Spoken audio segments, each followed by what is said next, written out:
আল্লাহর ওলি হারে বারে সা বলে, বাবা আমি তোর মসজিদ তো ধাক্কা দিলেই সরে যাবে, তবে মসজিদ আমি ঠিক করে দিতে পারি, শর্ত আছে একটা আমার। কি শর্ত? মসজিদ একটা শর্ত আছে। বলে শর্তটা কি? বলে আমার জীবনে কিচ্ছু চাই নাই, দুনিয়ার জিন্দেগিতে কিচ্ছু চাই নাই, চা হলো আমি যেদিন মারা যাব, মারা যাওয়ার পর আমার এই দেহখানা মসজিদের সামনে রেখে দিবা। ওই মেম্বার যখন মসজিদের মেম্বার সোজা আমার কাফন দাফন করিয়া দাফন করে দিবা। মজ্জেম আজান দিবে মসজিদে, আমি কবরে শুয়া শুয়া আজান শুনবো। ইমাম সাহেব সূরা কিরাত পড়বে মসজিদের মধ্যে বইয়া, এইগুলো আমি কবরে শুয়া শুয়া শুনবো। এই ওয়াদা যদি তুমি করতে পারো, ওই মসজিদের মেম্বারের সামনে যদি আমার কবরটা দাও, আমি কথা দিলাম রে, আমি তোমার মসজিদটা ঠিক করে দিব। জোরে বলেন মারহাবা। পাগলগুলো চাই কি দেখছেন? আল্লাহর পাগলটা দুনিয়া চাই না, কবরটার মধ্যে আসানে ওই কি শুনবে? কোরআন তেলাওয়াত শুনবে, কবরে শুয়ে আজান শুনবে। ওদের ধ্যান ধারা থাকে কোনটা? এইটা। পাগলগুলো তারা তো দুনিয়ার মুখাপেক্ষী না, আল্লাহর পাগল। এই জন্য কবরে শুয়ে শুয়েও আজান শুনতে চাচ্ছে। বাচ্চা শাহজাহান বলে, আল্লাহর ওলি গো, জীবনের স্বপ্ন ছিল ওই মেম্বারের কাছে আমি ঘুমাইব, ওই মসজিদের পাশে আমার শেষ ঠিকানা হবে। বলে তাহলে তুমি চলে যাও, দরকার নাই। জীবনে আমার রব্বে করিমের কাছে আমি কিচ্ছু চাই নাই, শুধু গুনাহ মাপের জন্য কেঁদেছি। দুনিয়ার জিন্দেগি লোভ লালসা ছিল না, কোনো কিছু চাই নাই। দুনিয়ার মানুষরে তোর কাছে একটা চাইলাম, তুই রাজ্যের প্রধান, তোর কাছে একটা চাইলাম, কিছু চাই নাই, বাড়ি চাই নাই, গাড়ি চাই নাই, দুনিয়ার সম্পদ চাই নাই, শুধু একটু জ্বালা তোর ওই মসজিদের মেম্বারের সামনে 3.5 হাত জায়গা করে আমারে রেখে দিবি। কোথায় থাকবা? কোথায়? নবীজি কয় তুমি থাকবা কোথায়? বলে হুজুর আমিও আল্লাহর মসজিদও আল্লাহর, আল্লাহর ঘর হবে, আর আমি বাড়িতে থাকবো। আগে আমার আল্লাহর বাড়িটা দরকার। সুবহানাল্লাহ কইতেনি।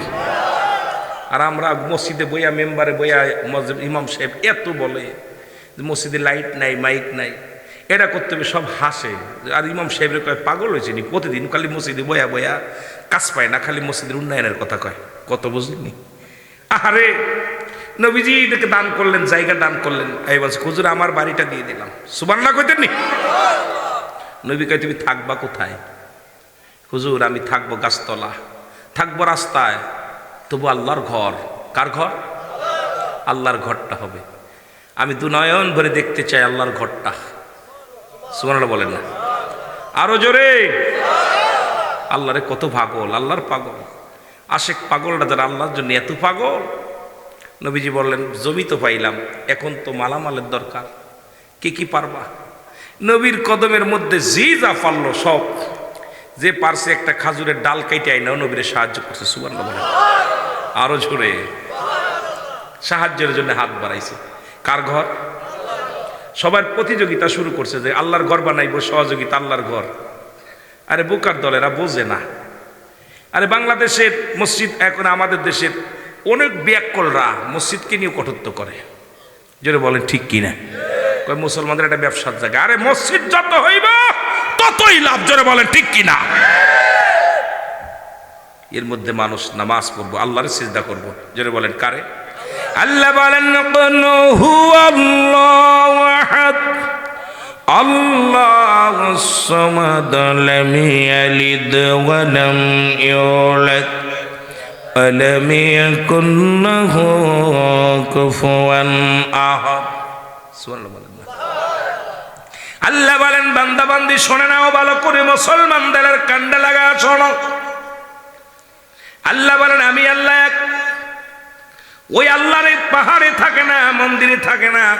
আল্লাহ কোথায় থাকে? আল্লাহর একটা বাড়ি আছে, সেই বাড়িটার সন্ধান জানেননি? আল্লাহর একটা বাড়ি আছে, আল্লাহর একটা ঘর আছে। আল্লাহ প্রতিটা মানুষের মধ্যে বিরাজ করে। কার মধ্যে বিরাজ করে? আল্লাহ বলেন ফি আনফুসিকুম আফালা তুবসিরুন। আল্লাহ বলেন একমাত্র ঈমানদার ইমানদারদের কলবের মধ্যে আমার বাড়ি। ঘর কার? আল্লাহর ঘর আছে। আর সে মুমিন হতে হলে ও দুনিয়ার মানুষ শোনো, আল্লাহ বলে একমাত্র ইমানদারদের কলবের মধ্যে আমার ঘর, আমার বাড়ি। এখন সে ইমানদার হইতে লাগলে কি কি করণীয় এগুলো আমাদের দরকার জানারে মুসলমান। এখন মসজিদে যে সিজদায় পড়ে থাকি বলে আল্লাহকে পাওয়া যাবে, মন্দিরে যে পড়ে থাকি আল্লাহরে পাওয়া যাবে। আল্লাহর পাওয়ার জন্য মানুষ দিক বিদিক ছুটাছুটি করে। এই মুমিন বান্দা যে কলব পরিষ্কার করতে পারবে, মানবদের বামদুদের নিচে একটা হাড় নিচে একটা গোস্ত, আরবিতে বলে কলব, ইংলিশে বলে হার্ট, বাংলায় বলে হৃৎপিণ্ড। এটা যারা পবিত্র করে আত্মাকে প্রসিদ্ধ করে দুনিয়ার জিন্দেগি চলতে পারে, খোদা তাআলার হুকুম তালিম করেছেন মানতে পারেন, আমার রাসূলের দেখানো পথ অনুকরণ অনুসরণ করতে পারে, ওই বান্দার দিলের মধ্যে মওলার বাড়ি পাওয়া যাবে। জোরে বলেন সুবহানাল্লাহ। আর একটু জোরে বলো আল্লাহু আকবার। তোমার মধ্যে আল্লাহ আছে, একমাত্র মুমিনের দিলের মধ্যে আল্লাহ আছে, কলবের মধ্যে। এই জন্য মুমিন কখনো মিথ্যা বলতে পারে না, মুমিন কখনো মিথ্যা বলতে পারে না, মুমিন কখনো মিথ্যা সাক্ষী দিতে পারে না, মুমিন নামাজ ছাড়তে পারে না, মুমিন রোজা ছাড়তে পারে না, দাড়ি কামাইতে পারে না, ঠিক কিনা? মুমিনের দাড়ির মধ্যে খুর লাগাইতে পারে না, মুমিন বেগানা মহিলার সঙ্গে দেখতে পারে না, মহিলা সুদ ঘুষ জিনা ব্যভিচার এগুলো করতে পারে না। যার ভিতরে আল্লাহ বিরাজ করে, যার ভিতরে আল্লাহ রাব্বুল আলামিনের জায়গা আছে, যিনি আল্লাহ রাব্বুল আলামিন যে মুমিনের কলবের মধ্যে জায়গা করে নিছে, এই দুনিয়ার সমস্ত জিন্দেগি ছেড়ে দিয়া আল্লাহর জন্য খায়, আল্লাহর জন্য ঘুমায়, আল্লাহর জন্য জীবন যাপন করে। এই পৃথিবীর সব সারা পৃথিবী তারে দিয়া দিলেও ও মুসলমান তার মুখাফেক্কি নয়, শুধু মাওলার মুখাফেক্কি হয়ে থাকে। জোরে বলেন ঠিক কিনা? এত সহজ? নামাজও পড়ি, চুরি করি, অন্যায় করি, ব্যভিচার করি, জুলুম করি। ও মুসলমান, গভীর মনোযোগ। এই মুমিন হতে হবে, আগে মুমিন হতে হবে। যদি তুমি মুমিন হতে পারো, এই দুনিয়ার জিন্দেগিও তোমার জন্য কষ্টের জীবন যদিও হয়, আখিরাত তোমার জন্য বড় শান্তিপ্রিয় হবে। বাবারা আমার, আমি ওদিকে পরে যাই আলোচনা। রব্বুল আলামিন প্রতিটা মুমিনের কলবের মধ্যে আছে। জোরে বলেন মারহাবা। কার মধ্যে আছে? কথা বলেন না কেন? আল্লাহর বাড়ি আছে না? আল্লাহর একটা ঘর আছে, সেই ঘরটা চিনতে হবে। তোমার ভিতরে বিরাজ করতেছে আল্লাহ, মুমিনের ভিতরে বিরাজ করে আল্লাহ। কিন্তু এইটা তো বুঝার দরকার। না বুঝা সারা জীবন কপাল ছুড়লাম, নামাজ পড়লাম, কষ্ট করলাম, সব করলাম, কিন্তু আমার ভিতরে মাওলাকে প্রবেশ করাইতে পারি নাই, কেন? আমার জিন্দেগি বরবাদ। যদি বলেন ঠিক কিনা? আমার ভাইয়েরা, আমার বন্ধুরা, আমার রাতের অন্ধকারে বাচ্চা শাহজাহান স্বপ্নের মধ্যে দেখে, ও বাচ্চা শাহজাহান, তুমি আমার ঘরে ভালোবাসো, আমার ঘরটাকে মহব্বত করো। আমি অত্যন্ত খুশি হয়ে গেছি। বাচ্চা শাহজাহান রে, এই তোমার ঘরটা ভাঙ্গা লাগবে না। দেখো এই জামানার মধ্যে কোনো মহামমিন ব্যক্তিকে পাও কিনা? আরো জোরে। এমন একজন মমিন ব্যক্তিকে খোঁজো, তালাশ করো, যে ডাকলে আমি সারা দিই। এখন আর আলেমুল আমারা কয় আল্লাহর হাত, বান্দার হাত, আল্লাহর হাত, বান্দার জিবা আল্লাহর জিবা, বান্দার কথা আল্লাহর কথা। এই মধ্যে মোজাহিদ এমন মুসলমান শুনে নাও, এমন মুমিন হতে হবে যে মুমিন আল্লাহর সঙ্গে কোনো পার্থক্য নাই, একাকার হয়ে গেছে। আল্লাহরে ডাকতে ডাকতে ওই না মসুর হাল্লাদের মতো আনাল হক, আনাল হক। আল্লাহর যখন কোনো বান্দা হয়ে যায়, এ দুনিয়ার মানুষ শোনো, যে ব্যক্তি একবার আল্লাহর হয়ে যায়, আল্লাহ রব্বুল আলামিন ওই বান্দার হয়ে যায়। ওই বান্দা যখন কথা বলে স্বয়ং আল্লাহর কথাই হয়ে যায়। জোরে বলেন ঠিক কিনা? এখন আপনাকে ধরেছে স্ত্রী, ধরেছে ছেলে, ধরেছে মেয়ে, ধরেছে গরু ছাগল, ধরেছে সংসার, ধরেছে ব্যবসা, ধরেছে দুর্নীতি, ধরেছে মুসলমান গাঁজা মদ ইয়াবা, দুনিয়া আপনার কেমন ভাবে ধরে ফেলেছে, মাওলারে পায়া তো সহজ নয়। কারণ আমার নবীজি বলেছেন বালহুয়া কিলাফ, এই দুনিয়াটা হলো পচা দুর্গন্ধ মরি। মানুষের চরিত্র হলো কুকুরের চরিত্র। কুকুর যেমন মরি পাইলে খুশি হয়, সে জামানার মানুষগুলো সম্পদ পাইলে খুশি হবে, শুধু সম্পদের জন্য পাগল হবে। যদি আজকে বলা হতো এই মাহফিলে গেলে মাথা পিছু 100 টাকা দেওয়া হবে, কথা কই না কেন? ওরে যেটা হাঁটতে পারে না এটারও কোলে নিয়ে আসতো, কথা কই না কেন? এ মুসলমান শুনে নাও, এমনি আর নবী বলে নাই এই জামানার মানুষগুলো ওই কুকুরের খাসলা, তবে কুকুরের সঙ্গে মেশাল দিছে। এখন মানুষ হলো শ্রেষ্ঠ জাতি, আশরাফুল মাখলুকাত, মানব জাতি। যত জাতি বানাইলেন আল্লাহ, ফেরেশতাদের চাইতো দামি হলো মানুষ, জোরে বলেন মারহাবা। জিন জাতির চাইতো দামি হলো মানুষ, কথা কয় না কেন? এই মানব জাতির অনেক দাম, কথা কয় না কেন? মানব জাতির অনেক অনেক দাম, এদের মর্যাদা অনেক, এদের পাওয়ার অনেক। তুমি আল্লাহকে দেখো নাই, আল্লাহর গুণকীর্ত গুণগান বলেছে নবী রাহমাতুল লিল আলামিন। তুমি নবীকেও দেখো নাই, বলেছে সাহাবে کرام। তুমি সাহাবে کرام কেউ দেখো নাই, দেখেছো তাবে তাবি। মুসলমান শুনে নাও, তাদেরকেও দেখো নাই, দেখেছো আল্লাহর ওলিদের, তাদেরও দেখো নাই, দেখেছো আল্লাহর মাহবুব বান্দাদেরকে। তাহলে আল্লাহ যদি দেখতে হয়, ওই মুমিনের কথা মানতে হবে, জোরে বলেন ঠিক কিনা? ওই পর্যন্ত যাইতে হলে, এই দরজাটা, এই মাকামে পৌঁছাতে হলে, হায় হায়, এই রকম ইবাদত বন্দেগী হারাম হালাল না খায় না দেখা পৌঁছানো সম্ভব না। আমার দাদু ভাইয়েরা দিলের কান্না লাগা শোনো, যে কথাগুলো আমি বলি, রাতের অন্ধকারে এবং স্বপ্নের মধ্যে দেখো বাচ্চা শাহজাহান এমন একজন কামেল, এমন একজন আল্লাহওয়ালা, এমন একজন ব্যক্তির সন্ধান করো যিনি দুনিয়ার মুখাফেক্ষি নয়, একমাত্র আমার মুখাফেক্ষি, আমার জন্য পাগল। এই দুনিয়ার জিন্দেগি তারে ধরতে পারে নাই, দুনিয়ার কিছু তারে ধরতে পারে নাই। সে এমন পাগল, সদা সর্বদাই আমার জন্য, রব্বে কারিমের জন্য পাগল। আমি রবের জন্য এমন পাগল, দিবানিশি চোখের পানি ছেড়ে কান্দে। কারণ সে দুনিয়ার ঘর দরজা, দুনিয়ার সংসার, দুনিয়ার মায়া তাকে ধরতে পারে নাই। একমাত্র আমার জন্য জীবন যাপন করে, তার সন্ধান যদি পাইতে পারো, এই ব্যক্তি পারে তোমার মসজিদ খানা কেবলা নির্ণয় ঠিক করে দিতে, জোরে বলেন সুবহানাল্লাহ।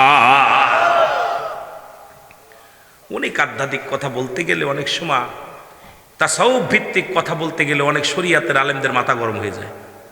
কারণ এগুলো, এই জ্ঞানে, আধ্যাত্মিক জ্ঞানে অর্জন করতে হলে এটা সিনার বিদ্যা।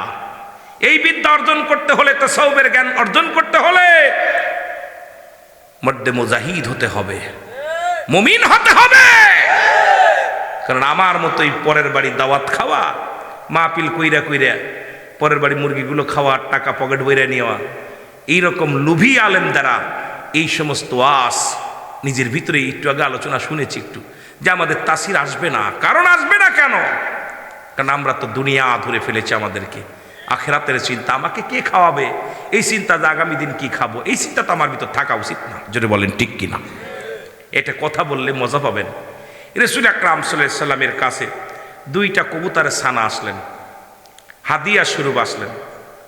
নবীর সাহাবী একখানা কবুতর রান্না করলেন, আগামী দিনের জন্য রেখে দিলেন একটা। রাসূলের কাছে আসছেন, নবীজি সবাইকে বন্টন করে যারা ছিলেন খাওয়াইলেন। কই এত কম কেন? 2টা কবুতরের ছানা এত কম কেন? হুজুর আগামী দিনের জন্য এটা রেখে দিছি। নবীজি বলেন, তুমি আগামী দিন বাঁচবে, আগামী দিন কি খাবে তুমি বলতে পারো? হ্যাঁ মিয়া, প্রতিটা আলেম সঞ্চয় করতেছি, ব্যাংক ব্যালেন্স সব কিছু করতেছি আগামী দিনের জন্য, জোরে বলেন ঠিক কিনা? আপনি কি আগামী দিন বাঁচবেন? কথা বলেন না কেন? বাঁচবেন? রাগ করতেছেন? অনেকের কষ্ট হচ্ছে কথাগুলো শুনে। আপনি একটা সেকেন্ড বাঁচবেন, পরবর্তী সময় আপনার জন্য কি নিয়ামত বয়ে আনতেছেন আপনি নিজেও জানেন না।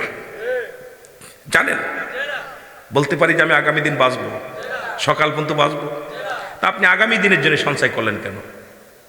আপনি আগামী দিনের সঞ্চয় করেন কোনটা? ইবাদত। রাত জেগে জেগে তুমি নামাজ তাহাজ্জুদের নামাজ পড়ো, রাত জেগে কোরআন তেলাওয়াত করো, রাত জেগে তুমি জিকির করো, রাত জেগে জেগে তুমি তাসবিহ পড়ো, আড্ডা গো বড় রাব্বে কারীম আমার জীবনের শেষ রাত, আগামী দিন হয়তো আমি রাতটা পাবো না, ওই আগামী রাতের সঞ্চয় আমি করে গেলাম। কারণ আগামী রাত যদি না পাই, আগামী রাতের যেই ইবাদত বন্দেগী করতাম, আজকে রাত্রে সেই ইবাদত বন্দেগী করে রাখলাম, যদি না বেঁচে থাকি এটার বিনিময় তুমি আমারে নাজাত দিয়ে দিও। জোরে বলেন ঠিক কি না? আরে নবীদের আদর্শ, সাহাবীদের আদর্শ, এখন পীর সাহেবদেরও আদর্শ কোনটা? এসির মধ্যে থাকতে চাওয়ার আল্লাহকে পাইতেছে এত সহজ না। ভালো খাবার যে নবীর অনুকরণ করো, সেই নবী বকরি চড়াইছে, মেষ চড়াইছে, পেটে পাথর বেঁধেছে, যিনি রাহমাতাল লিল আলামিন। আল্লাহ বলো মা আরসালনাকা ইল্লা রাহমাতাল লিল আলামিন। জোরে বলেন মারহাবা, আর একটু জোরে বলো মারহাবা। আমার বাবারা, যিনি রাহমাতাল লিল আলামিন, দুনিয়ার মধ্যে আল্লাহ হলো রব্বুল আলামিন, নবী হলো রাহমাতাল লিল আলামিন, যাকে আল্লাহ বাদশারও বাদশা বানাইছে, যিনি একটা কাপড় গায়ে দিয়েছেন তৎকালীন জামানায়, সেই কাপড়টার দাম হলো 42,000 দিরহাম, যা পৃথিবীর কোন রাজা বাদশা এত দামি কাপড় পরতে পারে নাই। আবার নবী সিরাজ তালি যুক্ত কাপড় গায়ে দিছে, কারণ এই উম্মাতিরা রে, কেউ গরিব হবে, কেউ ধনী হবে, কেউ যেন ধনী হইয়া সেজন্য নিজের অহংকারী না মনে করে, আবার কেউ ধনী গরিব যখন হয়ে যাবে সেজন্য কষ্ট না পায়। এই জন্য আমি নবী দুনিয়ার মধ্যে এমনভাবে জীবন যাপন করলাম, নবী কয় হায়াতি খৈরুল লাকুম, আমার হায়াতের জিন্দেগিটা আমার উম্মাতের জন্য কল্যাণ স্বরূপ। কারণ শরিয়াত, তরিকত, হাকিকত, মারিফাত সব দিক যেদিকে তাকাইবেন সেদিকে আমার নবীর আদর্শ। সেই নবীর আদর্শ যার ভিতরে থাকবে সে তো গোমরাই হইতে পারে না, সেই নবীর আদর্শ যার মধ্যে থাকবে সে তো মুসলমান নাস্তিক হতে পারে না, সেই নবীর আদর্শ যার ভিতরে থাকতে পারে অহংকারী হতে পারে না, অহমিকা করতে পারে না, সেই নবীর আদর্শ যার মধ্যে থাকবে সেই তো প্রকৃত মুমিন, সেই তো প্রকৃত মুমিন। জোরে বলেন ঠিক কি না?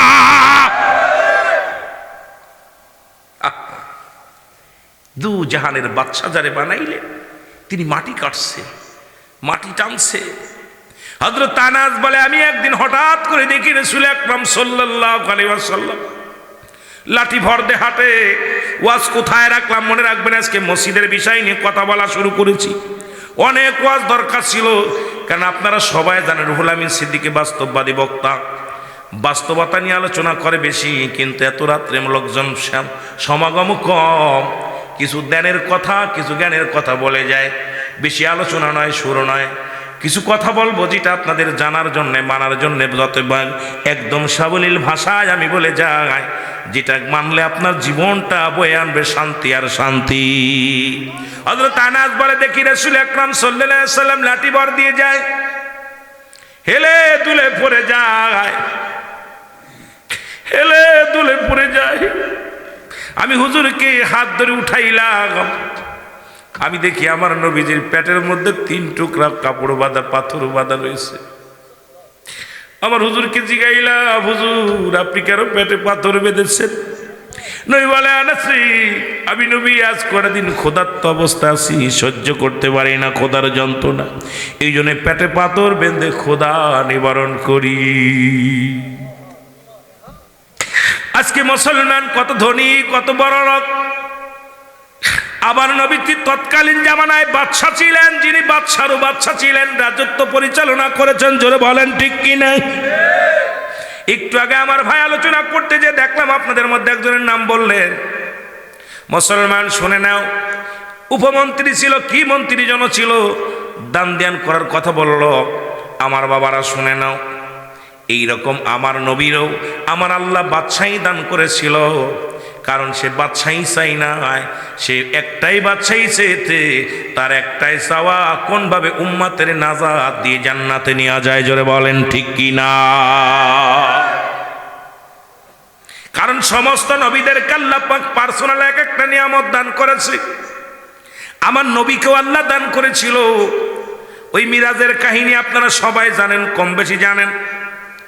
রব্বুল আলামিন ডাকতে বলে, হাবিব আপনি এসেছেন, আপনার সঙ্গে সাক্ষাৎ হলো, আপনার জন্য একটা পার্সোনাল নিয়ামত রেখেছি, আপনি চান বলেন।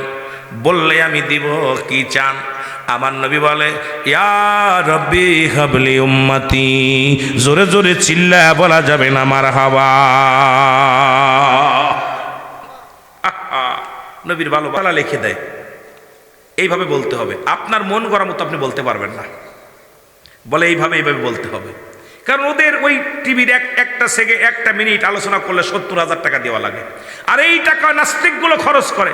আপনারা ইসলামী অনুষ্ঠানগুলো দেখতেছেন টিভির পর্দায়, কিন্তু আমরা হক কথাগুলো বলতে পারি না। বলতে গেলে আমাদের হাতে কড়া, কারণ আমাদের কেমনভাবে আমরা অর্থের কাছে বিক্রি হয়ে গেছি। আমার পকেটে মাল দিতেছে, আমি এসে বুঝাইতেছি আপনাদেরকে, কিন্তু এটা যে কোন দিকে যাচ্ছে কথাটা, এর আমাদের একটু গবেষণা করি না, বিশ্লেষণ করি না আমরা। আপনারা মনে করেন ইসলামী আলোচনা, বক্তা বলছে ঠিক আছে। আরে বক্তা কোনো দলিল নয়, দলিল হলো আল্লাহর কুরআন, আল্লাহ রাসূলের হাদিস। জোরে বলেন ঠিক কিনা? এটা কি বলতে চাই দেখেন, কোরআন হাদিসের মাকিয়াস এটা কি বলতে চাই এটা দেখেন।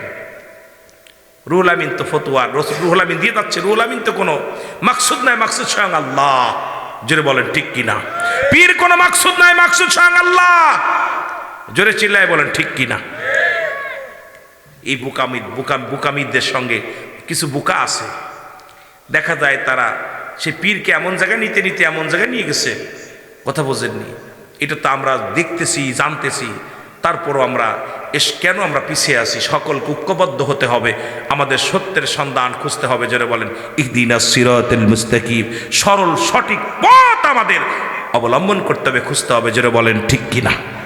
আরো জোরে বলেন ঠিক কিনা? আমার ভাইয়েরা, আমার বন্ধুরা, আমার শুনে নাও, যে কথাগুলো আমি বলি, নিজামউদ্দিন আউলিয়া বলেন, এই দায়িত্ব আল্লাহ আমারে দেয় নাই।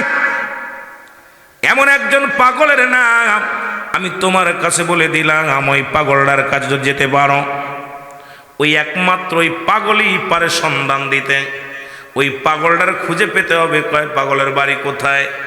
ডাক দেখায় বাচ্চা শাহজাহান, সেই পাগলটা তোমার রাজ্যে বাস করে, তার নাম হলো আল্লাহর ওলি হারে বারে শাহ। জোরে জোরে চিল্লায় বলা যাবে না মারহাবা। নাম কি? নাম কি? হারে বারে শাহ রহমতুল্লাহ আলাইহি। জোরে বলেন মারহাবা। এই হারে বারে শাহ যিনি দুনিয়ার জিন্দেগির পানি খায় না, ফলমূল খায় না, গাছের লতা পাতা খায়, 40টা বছর সাধনা করে জঙ্গলের মধ্যে মানুষের সঙ্গ ছেড়ে দিয়ে ওই গাছের মধ্যে বয়া বয়া মাওলা জিকির করে। ওই পাগলটা বাইরে হয় না, সারা রাত ভরে তাহাজ্জুদের নামাজে বসে কান্দে। ওই পাগল কোরআন তেলাওয়াত করে গাছের মধ্যে বয়া বয়া। পাগল শুধু নামাজ আর নামাজ, সিজদার মধ্যে পড়ে পড়ে মাওলারে ডাকে। ওই পাগলটার যদি সন্ধান পাও তাহলে মসজিদ ঠিক করা যাবে। বাচ্চা শাহজাহান চলে আসলেন, খানা দানা নিয়ে, পানি নিলেন, শস্য নিলেন, যতটুক দরকার সব গুছায় নিয়ে বিবিরে কয়, বিবিরে আমি রওনা হয়ে গেলাম ওই পাগলটার সন্ধানে, যিনি আল্লাহর পাগল, দুনিয়ার কোনো মুখাপেক্ষী নাই, যিনি রব্বে করিম আল্লাহ রব্বুল আলামিনের পাগল। ওই পাগলটার সন্ধানে আমি রওনা হয়ে গেলাম। ওই পাগলকে যদি পাই তাহলে ফিরে দেশে আসব, যদি না পাই আর কোনোদিন ফিরে আসব না। কারণ ওই মসজিদ যদি আমি বাঁচাইতে না পারি, মসজিদটাকে কত ভালোবাসে।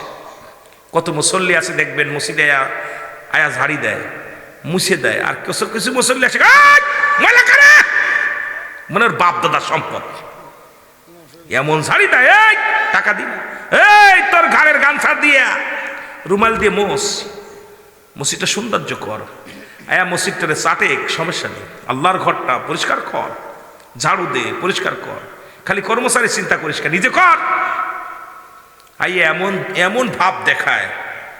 কিছু আছে না বাবা, যদি কোনো অনেক মসজিদে খাদেম আছে, আর এই খাদেমের উপরে কি যে ট্রাস্টিং করেন বাবা, বেতন বন্ধ, এই বন্ধ, মানে এইটা আল্লাহর ঘরটি নিয়েও রাজনীতি অল বাংলাদেশে চলতেছে। জোরে বলেন ঠিক কিনা? পরিষ্কার করো আমার ভাইয়েরা, আমার বন্ধুরা, আমার গভীর মনোযোগ। বাচ্চা শাহজাহান জঙ্গলে রওনা হয়ে গেল। একদিন নয়, দুদিন নয়, সপ্তাহ কেটে গেল। ঘুরতে ঘুরতে বনের পশু পাখিগুলো বাচ্চা শাহজাহানকে দেখে, মুসলমান ও মুসলমান পশু পাখিগুলো দেখে, বাদশাও দেখে, বাদশারে দেখে, কিন্তু কোনো মানুষ পাওয়া যায় না জঙ্গলের ভিতরে। ঘুরতে ঘুরতে গভীর জঙ্গলের মধ্যে গেলেন, যা দেখে রে একজন পাগল সেজদার মধ্যে পড়ে ডাকে রব্বে কারীম, আমি পাপী, আমি গুনাহগার, আমার মতো গুনাহগার এই দুনিয়ার মধ্যে আর কেউ নাই, আমার মতো নাসাইক বানালাইক বান্দে আর কেউ নাই। আল্লাহ তোমার দরবারে কান্দি, এই দুনিয়ার জিন্দেগি তুমি আমারে কত আরামে রাখছো, আয়েশে রাখছো, আরামে, তুমি আরামে রাখছো, আয়েশে রাখছো, তোমার অক্সিজেন গ্রহণ করি, এই জমিনের ভিতরে কত শান্তির মধ্যে আছি আল্লাহ। এর চাইতে বেশি শান্তি আমি কবরে চাই না আল্লাহ। যত আসানে আছি এমন আসান তুমি আমার কবরে দিও, ওই কবরটা যেন দুঃখ নাময় হয়, কবরটা যেন অশান্তি না হয়, মরণের পর যেন আমার সাথে দুর্ব্যবহার না হয়, ওই কবরটা যেন আমার আল্লাহ নাজাতের দরিয়া হয়ে যায়। জোরে বলা যাবে না মারহাবা। আর আমি থাকতে থাকতে যে আজান, ফজরে আজান হয়, সালাতু খায়রুম মিনান নাওম, ঘুম থেকে নামাজ উত্তম, নামাজেও কেউ যায় না। আর ও এত কষ্ট থেকেও শুকরিয়া আদায় করে। আমরা এত ভালো আছি, শুকরিয়া আদায় করি না। কিন্তু ও যে জমিনের মধ্যে আছে, চিন্তা করে আল্লাহ তো জমিন আমার রাখছস, আমি বেঁচে আছি, এই শুকরিয়া আদায় করে শেষ করতে পারছি না। তোর আলো দেখতেছি, অন্ধকার দেখতেছি, জমিন দেখতেছি, আসমান দেখতেছি, এই শুকরিয়া আদায় করে। আর আমার আল্লাহ এত দিছে, টাকা পয়সা, ধন দৌলত, ছেলে মেয়ে, পরিবার পরিজন, এত কিছু দেওয়ার পরও এই নাফরমান বান্দা শুকরিয়া আদায় করি না। একটু তো একটু হলেই বলি, কথা বলছেন, একটু তো একটু হলেই আল্লাহ আমার দিকে তাকাই না, ঠিক কিনা? ঠিক কিনা? আহা, নাফরমান বান্দা। আমার ভাইয়েরা, আমার বন্ধুরা, আমার গভীর মনোযোগ।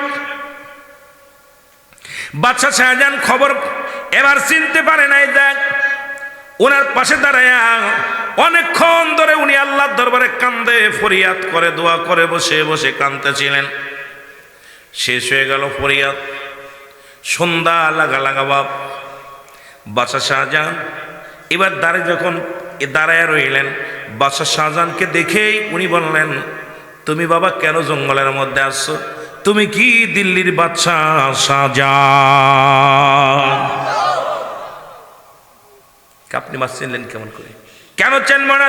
তোমার রাজ্যে আমি বাস করি, তোমার রাজ্যে বাস করি, তোমার জঙ্গলে বাস করি, তোমারে কেন চেনব না বাবা? তুমি এই দেশের প্রেসিডেন্ট। হুজুর মনে কিছু করবেন না, আমি একজন পথিককে, একজন আশিকরে খুঁজতেছি, যদি আপনি তার সন্ধান দিতে পারতেন। কয় কারে খোঁজ?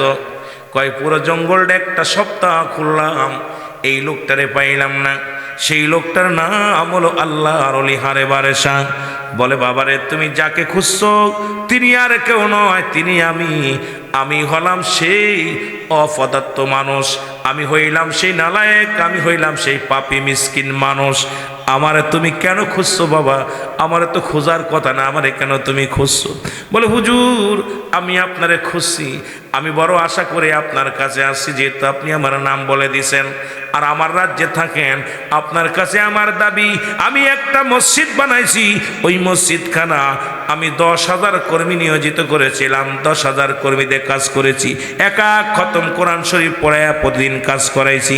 ওই মসজিদ যখন কমপ্লিট হয়ে গেল, 3টা জুম্মার নামাজ আদায় করলাম, একটা জুম্মার নামাজ আদায়, কয়েকটা জুম্মার নামাজ আল্লাহর দরবারে কবুল হয় নাই। বলে হয় নাই, কি হয়ে হয়েছে? বলে হুজুর কেবলা নির্ণয় ঠিক হয় নাই, যদি আপনি দয়া করে আমার কেবলাটা নির্ণয় ঠিক করে দিতেন তাহলে সারা জীবন আপনার কৃতজ্ঞতা থাকতাম। জোরে জোরে চিল্লায়া বলা যাবে না মারহাবা।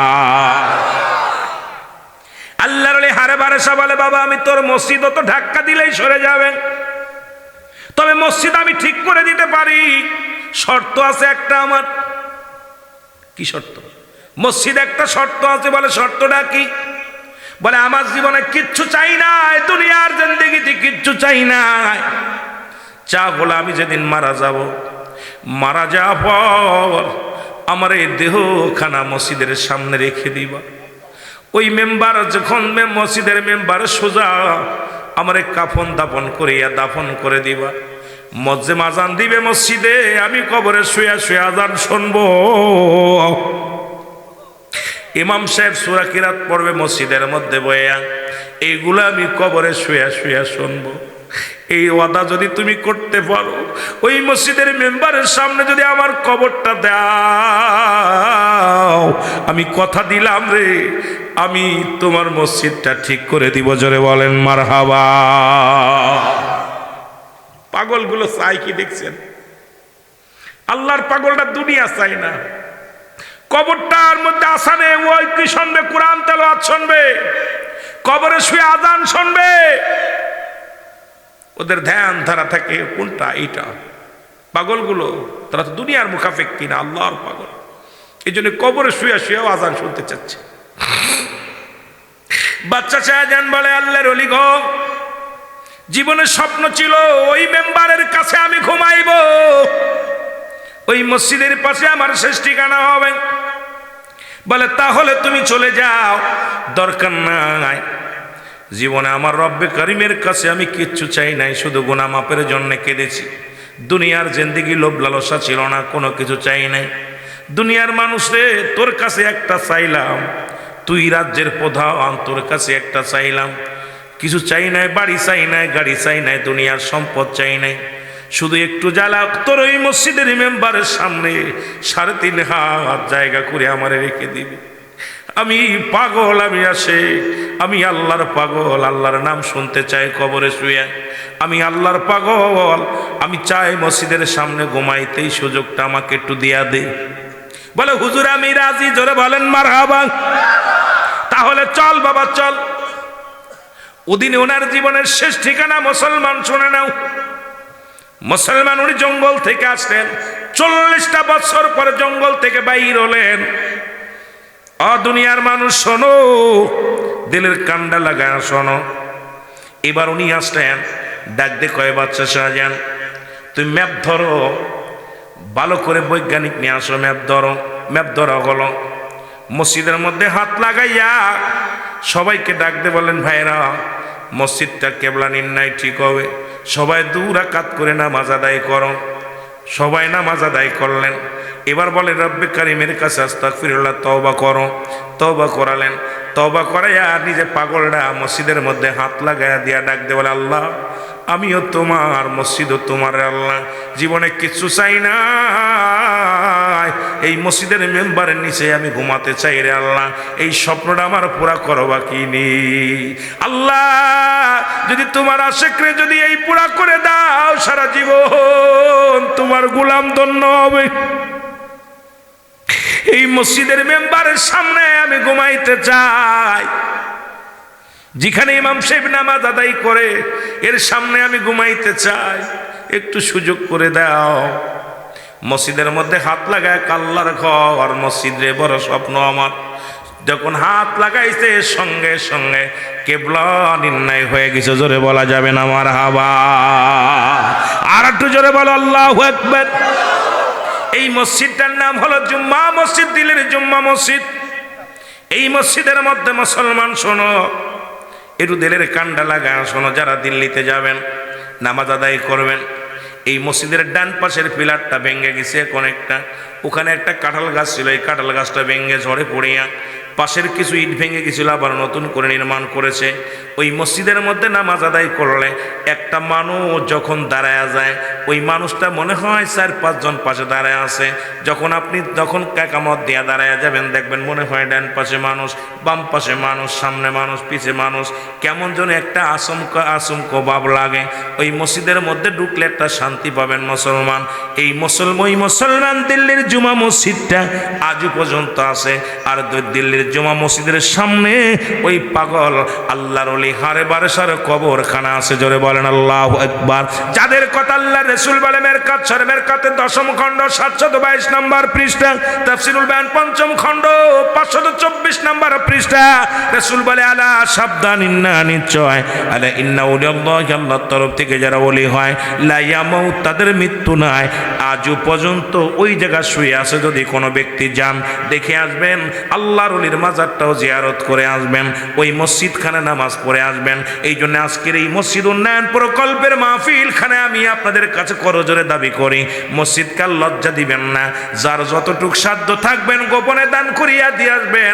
মুসলমান সভাপতি সেক্রেটারি হাতে দিয়া বলবেন, ভাইজান এই মসজিদের কাজ শুরু করেন, কারণ এই মসজিদে একমাত্র আমার নাজাতের দরিয়া হয়ে যেতে পারে।